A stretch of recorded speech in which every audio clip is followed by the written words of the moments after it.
Hey y'all! I just wanted to shoot a quick video and show you some of the paints that I got at Michael's recently. I got a 12-piece of neon, and these are 0.4 fluid ounces. So there are those. There's 12 different colors. And then I got a 24-piece. And this one had 18 metallic colors and 6 neon colors. So here's the neon colors. The metallic colors, I've already separated them with some others, but these are 0.7 ounces.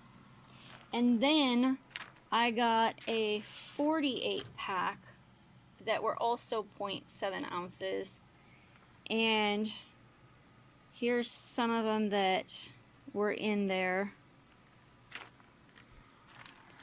And then some of these metallics were also in there. But most of these metallics were in the other one. I ended up with some that were duplicates.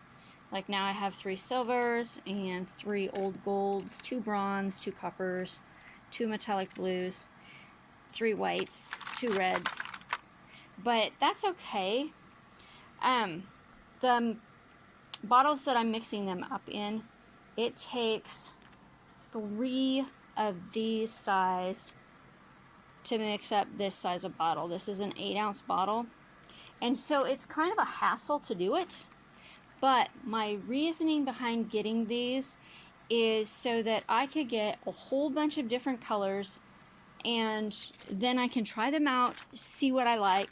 I'm already looking at some of them thinking, I don't think I'll use those colors, but I'm going to mix them up anyway and try them and see, because I may decide that they look really, really good in paintings.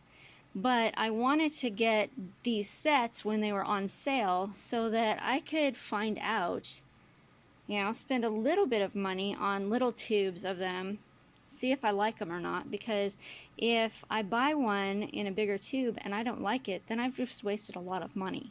So right now I'm wasting a little bit more time because it is kind of a hassle to squeeze them out of there and get the measurements all right. But this is something you might want to consider doing when you're first starting out, because it's not going to cost you as much. You can find them when they're on sale at Michael's, and then you can try a whole bunch of different colors that you're not going to be able to afford necessarily to buy all of these colors in a larger bottle. And so I just wanted to give you that little bit of tidbit of information that you might want to do this too. Alright, that's it for now. Hope you have a great one. I'll talk to you later. God bless.